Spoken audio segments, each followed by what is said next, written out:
তাহলে দেখি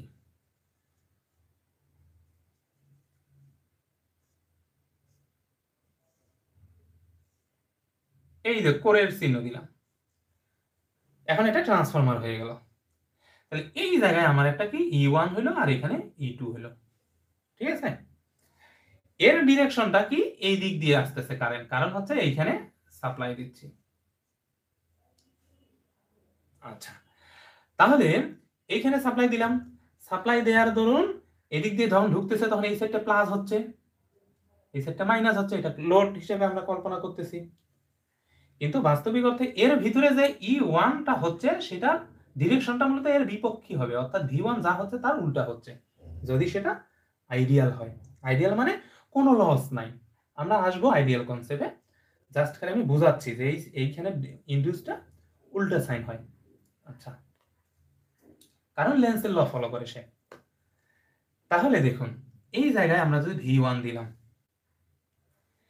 এইখানে কারেন্ট প্রবাহের ধরুন এখানে ফ্লাক্স হয়েছিল, সেই ফ্লাক্স থেকে আমরা দেখতেছি এই লোডটার কারেন্টটা এই দিকে হইতে হচ্ছে। কারণ হচ্ছে লোডটার কারেন্ট যদি এই দিকে হইতো, এই দিকে মানে ডিরেকশনটা যদি এই দিকে হইতো, তাহলে ফ্লাক্স কি হয়ে যেত, যোগ হয়ে যেত। কিন্তু বাস্তবিক অর্থে এখানে যে লোডটা সম্পূর্ণ চলবে তার উপর ডিপেন্ড করে, এর উপর ডিপেন্ড করে, এই জন্য এখন এই লোডটার জন্য সে হচ্ছে সাপ্লাই এখন। তাহলে এটা কি তার লোড। তাহলে এই লোড প্রান্তের যে ভোল্টেজটা হবে সেই ভোল্টেজটার নাম হবে VL। আচ্ছা, তার মানে দেখা যাচ্ছে এই প্লাস সাইড, এইখানে একটা ডট দিলাম, এখানে একটা ডট দিলাম, এইখান থেকে আই যে কারেন্টটা এটা ঢুকতেছে ডট দিয়ে, আর এই সাইডে IL অথবা I2 বলি এটা, আর এটা I1 বলি, এটা বাইরে হচ্ছে ডট দিয়ে। এই ডট চিহ্নটা কিন্তু বুঝতে হবে। এই ডট চিহ্ন যদি ভুল করেন, অনেক সময় আপনার পরীক্ষার হলে এই ডট চিহ্নের একটা কনসেপ্ট দিতে পারে, দেখা যাচ্ছে যে আপনার রেশিও বের করতে বলবে, তখন দেখবেন যে আপনি কনফিউশনে পড়ে যাবেন। তো এটা হচ্ছে আইডিয়াল কনসেপ্ট, যে কোনো লস ধরি নাই, এই দিকেও দেখেন কোনো লস নাই, এই দিকেও দেখেন কোনো লস নাই, কোনো লস দেয়া নাই, মানে একটা আইডিয়াল কনসেপ্ট। তো আইডিয়াল কনসেপ্টের জিনিসগুলো মূলত কি হয়, জিনিসগুলো হয় যে আমরা যদি V1 সাপ্লাই দেই তাহলে এখানে E1 পাবো, আবার এই E1 এর যে ভোল্টেজটা হইলো ইনডিউসড হইলো সেটা ডিরেকশন মাইনাস আসে, সেটা ভিন্ন জিনিস, সেটা লেন্স ল অনুযায়ী। বাট এই ভোল্টেজটা সেম হবে আইডিয়ালের জন্য, আবার এই ভোল্টেজটা সেম হবে ফর আইডিয়াল কনসেপ্টে, ঠিক আছে। তো এই আইডিয়াল সহ আমরা কি দেখি, এর রেশিও গুলা দেখি, এবং ডট উল্টি দিলে কিভাবে রেশিও হয় সেই কনসেপ্টটাও আমরা বোঝার চেষ্টা করি। আচ্ছা, তার মানে দেখুন আমি গত ক্লাসে আপনাদের একটা কনসেপ্ট বারবার বলছিলাম যে আমরা যখন আমরা রেশিও নির্ণয় করব, রেশিও হচ্ছে, যদি আমি টার্ন রেশিওর কথা বলি, তাহলে প্রাইমারি ভোল্টেজ ভাগ সেকেন্ডারি ভোল্টেজ ভাগ প্রাইমারি কারেন্ট, আর সেকেন্ডারি কারেন্ট ভাগ প্রাইমারি কারেন্ট, মানে এটার একটা অনুপাত, সেই অনুপাতটা কিভাবে হয় সেটা আমরা দেখি। আচ্ছা, তাহলে আমরা এখানে দেখলাম E1 E2 V1, আর এটা সমান এটা সমান, এবং এটা ধরলাম যে জিনিসটা আইডিয়াল মানে কোনো লস নাই। তো এই অবস্থায় বেসিক যে ট্রান্সফরমার সেটা দেখতেছি যে ডট দিয়ে ঢুকতেছে, ডট দিয়ে বাইর হচ্ছে সেকেন্ডারি সাইডে। তাহলে এই সাইডটা হচ্ছে আমাদের কি প্রাইমারি সাইড, আর এই সাইডটা আমাদের কি সেকেন্ডারি সাইড, কারণ এই সাইডে আমরা লোড লাগাবো। আচ্ছা, এখন এইখানে তো আমি প্যাচ দিচ্ছি, কি পরিমাণ প্যাচ দিচ্ছি জানি না আমি, তাহলে আমি ধরে নিলাম এখানে n তম পরিমাণ প্যাচ দিছি। সেকেন্ডারি সাইডে কি পরিমাণ প্যাচ দিছি ধরে নিলাম আমি n2 তম পরিমাণ প্যাচ দিছি। আচ্ছা, এখন কথা হচ্ছে জিনিসটা তো আইডিয়াল, কোনো লস নাই, তো রেশিও আমরা সবসময় এইখানে নির্ণয় করব, অর্থাৎ এই অবস্থায় যে কারেন্ট পাবো, যে ভোল্টেজ পাবো, সেই ভোল্টেজ রেশিওগুলো দিয়ে আমরা তার রেশিও নির্ণয় করব। আচ্ছা, এই যে রেশিও, এটাকে আমরা টার্ন রেশিও বলবো। অনেক সময় বইয়ে দেখবেন যে ট্রান্সফরমেশন রেশিও থাকে, ট্রান্সফরমেশন রেশিও টার্ন রেশিওটার উল্টা দেয়া থাকে। আমরা সবসময় এ দিয়ে শিখবো, অর্থাৎ টার্ন রেশিও যদি আমরা বলি এ দ্বারা প্রকাশ করা হয়, সেক্ষেত্রে কি হয় যে কি পরিমাণ প্রাইমারিতে আমার ভোল্টেজ হইল আর কি পরিমাণ আমার সেকেন্ডারিতে ভোল্টেজ গেল, এই দুইটার রেশিওটা। আচ্ছা, এটা আরেকভাবে প্রকাশ করা যায়, সেটা হচ্ছে কি a সমান সমান n1 ভাগ n2। এটা আরো একভাবে প্রকাশ করা যায়, সেটা হচ্ছে কি, দেখুন আমি আবারও বলতেছি, এই যে এই ভোল্টেজটা কোথাকার ভোল্টেজ হইতে হবে, অবশ্যই এইখানে কোরের বরাবর ভোল্টেজ। এই দিকে যদি লস থাকতো তাহলে কিন্তু আপনি এইগুলা বরাবর ভোল্টেজ দিতে পারতেন না, অর্থাৎ V1 ভাগ V2 বা E2 করতে পারবেন না। সব সময় এইখানের ভোল্টেজ দিয়ে আপনাকে রেশিও করতে হবে। রেশিওর ক্ষেত্রে আরেকটা জিনিস স্মরণ রাখবেন, সব সময় এখানে ফেজ ডাটা দিয়ে রেশিও করতে হয়। এটা তো টার্ন সংখ্যা, এর তো আর ফেজ আর থ্রি ফেজ বা সিঙ্গেল ফেজের কোনো ইস্যু নেই। কিন্তু ভোল্টেজ তো সিঙ্গেল ফেজ হয়, থ্রি ফেজ হয়। কারেন্টও ভোল্টেজ সিঙ্গেল ফেজ হয়, থ্রি ফেজ হয়। তো এই জন্য আমাদের ফলো করতে হবে যে ডাটা এই ট্রান্সফরমারটা সিঙ্গেল ফেজ না থ্রি ফেজ। যদি থ্রি ফেজ হয় তাহলে ওই ভোল্টেজটাকে ফেজে কনভার্ট করতে হবে, দেন রেশিও করতে হবে, না হলে কিন্তু ডাটা ভুল হবে। আর যদি সিঙ্গেল ফেজ হয় তাহলে তো তারা সিঙ্গেল ফেজই, এটা তো আর কোনো কিছু নিয়ে তখন ভাবতে হবে না। আচ্ছা, তো একটা জিনিস দেখি, আমি কি বলছিলাম শুরুতেই, যে এই সাইডে যে পাওয়ার থাকবে এই সাইডে একই পাওয়ার থাকবে, এই সাইডে যে ফ্রিকোয়েন্সি হবে এই সাইডে একই ফ্রিকোয়েন্সি হবে, মাঝখানে কোনো কানেকশন নাই, কিন্তু এটা মিউচুয়ালি ইএমএফ ইন্ডিউস করতেছে। তাহলে কি দাঁড়াচ্ছে, পাওয়ার উভয় সাইডে পাওয়ার সেম। তার মানে এখানে যদি আমরা বলি ভিআই, এখানে হচ্ছে ভিআই।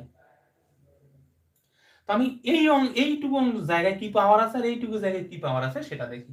তাহলে এইখানে প্রাইমারি সাইডে আছে এটা পাওয়ার, আর এটার জন্য আছে E1 পাওয়ার, আর এটার জন্য হচ্ছে E2, আর এটার জন্য হচ্ছে আমাদের I2। ঠিক আছে, তাহলে কি দাঁড়াচ্ছে, E1 ভাগ E2 আর I2 ভাগ I1 এরকম দাঁড়াচ্ছে। আবার এইটা সমান সমান আবার আমরা দেখতেছি এ আসেই, তাহলে এ আসে, তার মানে আমরা I2 ভাগ I1 যদি দেই, এটাও আরেকটা রেশিও বের করার সূত্র হয়। তাহলে এ সমান সমান I2 ভাগ I1। তো এই যে রেশিও, এই তিনটা রেশিও আমরা সবসময় মাথায় রাখবো। এখন কথা হচ্ছে, এই যে রেশিও গুলো যে আমরা পাইলাম সেটা কোন কনসেপ্টে পাইলাম, এটা কিন্তু ভালোভাবে বুঝুন। কোন কনসেপ্টে পাইছি, এইখানে ডট আর এইখানে ডট যদি হয়, অর্থাৎ প্লাস দিয়ে ঢুকছে ইনপুটে প্রাইমারি সাইডটা, এবং প্লাস দিয়ে যদি কারেন্ট বাইর হয়ে যায়, তাহলে এইটা ঠিক, এটা ভ্যালিড। আচ্ছা, তাহলে এটাকে আমরা বেস ধরবো, যে এই কনসেপ্টটা হচ্ছে আমাদের বেস কনসেপ্ট। আচ্ছা, এখন কথা হচ্ছে, সার্কিটে এরকম দেয় নাই, সার্কিটে এইখানে না দিয়ে বলতেছে ডট এইখানে, ডট এইখানে, এইখানে ধরেন কোনো কিছু চিহ্ন দেয়নি, ডট এইখানে দিছে, দিয়ে বলতেছে এটা রেশিও নির্ণয় করেন। তাহলে এটা রেশিও কিভাবে করব, দেখুন আগে ডট ছিল কখন, এই জায়গায় সচরাচর যত ম্যাথগুলো আমরা করি সব ম্যাথগুলো আমরা ডট ধরে নেই, যে এটা এইখানে দুইটা, এই বেস ডট মানে হচ্ছে বেস ট্রান্সফরমারটা আছে। কিন্তু কোন একটা ম্যাথে তো হুট করে দিতেই পারে যে একটা ডট চিহ্ন বসাই দিয়ে বলে দিয়ে আমাদের কনফিউশন করে দিতে বললো, কনফিউশন করে দিল, দিয়ে আমাদের কাছে রেশিও চাইল। আচ্ছা, এখন তাহলে দেখি, আমরা এই যে E1 এর রেশিও পাইছি এইভাবে, এই সাইডটা অর্থাৎ মুখের সামনে প্লাস পাইছিলাম, কখন কখন প্লাস পাইছি, প্লাসটা তখনই পাইছিলাম যখন সে এই সাইডে ডট ছিল। ডটের সাইডেটা সব সময় কি ধরতে হয়, প্লাস ধরতে হয়, অর্থাৎ যে সাইডে ডট থাকে সেই সাইডটাকে প্লাস ধরতে হয়। ঠিক আছে, যদি না সাইন তারা উল্লেখ করে বলে, আর যদি সাইন উল্লেখ করে না দেয় সব সময় ডটটা প্লাস ধরবো, হিসাব শেষ। আচ্ছা, তাহলে এখন এই রেশিওটা কি ঠিক হবে, তাহলে আমার যদি এই সাইডে প্লাস হয়, এই সাইডে যদি প্লাস হয়, তাহলে E2 এই সাইড মাইনাস হয়ে যাচ্ছে, তার মানে আমার এটা কি দাঁড়াবে এখন, সূত্র এখানে মাইনাস আসবে। কারণ হচ্ছে দেখুন, এই অবস্থায় আপনি আছেন, এইখানে আপনি আছেন, এই সমপরিমাণ এর সোজা এখানে কি আছে, মাইনাস না প্লাস, এখানে মাইনাস না প্লাস, এখানে কিন্তু মাইনাস আছে। যদি এখানে প্লাস থাকতো আর এখানে মাইনাস থাকতো ভোল্টেজের সাইনটা, তাহলে আগের ভোল্টেজের সাইনটা কিরকম ছিল, যেরকম এই ভোল্টেজের সাইনটাও যেরকম ছিল সেই রকমই থাকতো, তখন এটা আমাদের এই রেশিওটা প্লাস হইতো। এখন আমি যদি এটা মাইনাস দেই আর এটা প্লাস দিয়ে দেই, যারা প্রশ্নের মধ্যে ওইভাবে উল্লেখ করেই দিবে, আপনার এখানে ঘাবড়ানোর কিছু নেই। তাহলে সেক্ষেত্রে কি হয়, এই সেটা ভোল্টেজটা আমরা এখন ভোল্টেজ দিয়ে রেশিও করতেছি, মানে হচ্ছে এটা প্লাস, এখানে আছে মাইনাস, মানে হচ্ছে E2 মাইনাস, তাহলে E2 এর জন্য যে মাইনাস, একজনের জন্য মাইনাস হয়ে গেল। এটার ক্ষেত্রে আসি, কারেন্টের ক্ষেত্রে। তাহলে কারেন্ট কি হচ্ছে, প্লাস দিয়ে ঢুকতেছে, তার মানে এর প্লাস, এটা ঠিক আছে, এ প্লাস দিয়ে ঢুকতেছে, কিন্তু এ বাইরে হচ্ছে কোন দিকে, মাইনাস দিয়ে বাইরে হচ্ছে। কিন্তু নরমালি আমরা বেসটা যখন দেখছিলাম তখন সে প্লাস দিয়ে বাইর হচ্ছিল, কিন্তু এখন সে মাইনাস দিয়ে বাইর হচ্ছে, মানে হচ্ছে এখানে মাইনাস হবে। ঠিক আছে, তাহলে এই চিত্রের জন্য রেশিও যদি ভোল্টেজ এবং কারেন্ট দিয়ে রেশিও বের করতে বলে, তাহলে এই কনসেপ্ট ফেলাতে হবে। আচ্ছা, এখন যদি আমাদের জিজ্ঞাসা করে যে এই ডটগুলো আবার সাইন চেঞ্জ করে দেয়, অর্থাৎ এটা প্লাস, এটা মাইনাস। আচ্ছা, এটা এরকম দেই যে এখানে ডটে আছে, এটা হয়ে গেছে মাইনাস, এটা হয়ে গেছে প্লাস, তাহলে কিরকম হবে?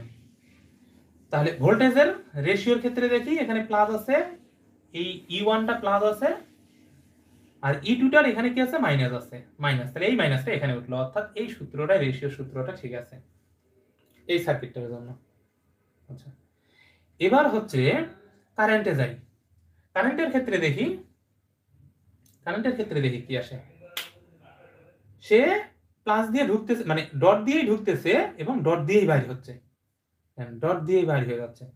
তার মানে কি দাঁড়াচ্ছে, ঢোকার সময় সে ডট দিয়ে ঢুকতেছে, বাইরে হওয়ার সময় সে ডট দিয়েই বাইরে হচ্ছে, মানে হচ্ছে মুখের সঙ্গে প্লাস আসবে এটা, অর্থাৎ এটা রেশিওটা হবে কিরকম, এরকম। কারেন্টের যে রেশিওটা আসবে সেটা প্লাস দিয়ে আসবে, আর ভোল্টেজেরটা কি হচ্ছে, রেশিওটা মাইনাস দিয়ে আসতেছে, কারণ সাইন উল্টাউল্টি আছে। আচ্ছা, আবার যদি এটা মানে বিভিন্ন ভাবে আপনাকে দিতে পারে, এই সাইন চেঞ্জ করতে পারে, এইগুলা চেঞ্জ করতে পারে, যেভাবে চেঞ্জ করবে আপনি খালি জাস্ট ভোল্টেজ যখন নির্ণয় করবেন তখন ভোল্টেজের কনসেপ্টগুলো দেখবেন, এই সোজায় কি কি আছে সেই সোজা অনুযায়ী এখানে বসবে। যদি আমার এটা মাইনাস, এটা প্লাস, আবার এটা মাইনাস, এটা প্লাস হয়, তাহলে রেশিওটা কিভাবে নির্ণয় করব? আচ্ছা, তাহলে দেখি, কারেন্ট এদিক দিয়ে আসলাম, ওকে, তাহলে এখানে আসে কি পাইলাম, মাইনাস পাইলাম, তাহলে মাইনাস E1। এটার ক্ষেত্রেও ভোল্টেজে E1 মাইনাস, মানে এটা কেটে গেলে এই প্লাসে হয়ে যাচ্ছে, অর্থাৎ এরকম আসতেছে। আবার এইটার ক্ষেত্রে, কারেন্টের ক্ষেত্রে যদি I1 ঢুকাই, তাহলে I1 যে দিক দিয়ে ঢুকতেছে, ডট দিয়ে ঢুকতেছে এবং ডট দিয়েই বাইরে হয়ে যাচ্ছে, মানে হচ্ছে এই কনসেপ্টই আসবে, মানে যা আছে তাই आंसर আসবে। তো ওভারঅল যে জিনিসগুলো বোঝা যাচ্ছে সেটা হচ্ছে আমাদের সব সময় এই সাইনগুলা একটু স্মরণ রাখতে হবে, তাহলে আমরা মূলত এগুলাই ভুল করব না। বাট একটু আমার জানা ছিল, এটা শেয়ার করলাম আপনাদের সাথে।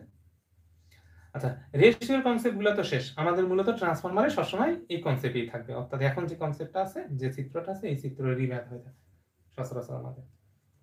তাহলে বেস, এই চিত্রটা হচ্ছে মূলত বেস চিত্র, ডট দিয়ে ঢোকে, ডট দিয়ে বাইরে হয়ে যায়।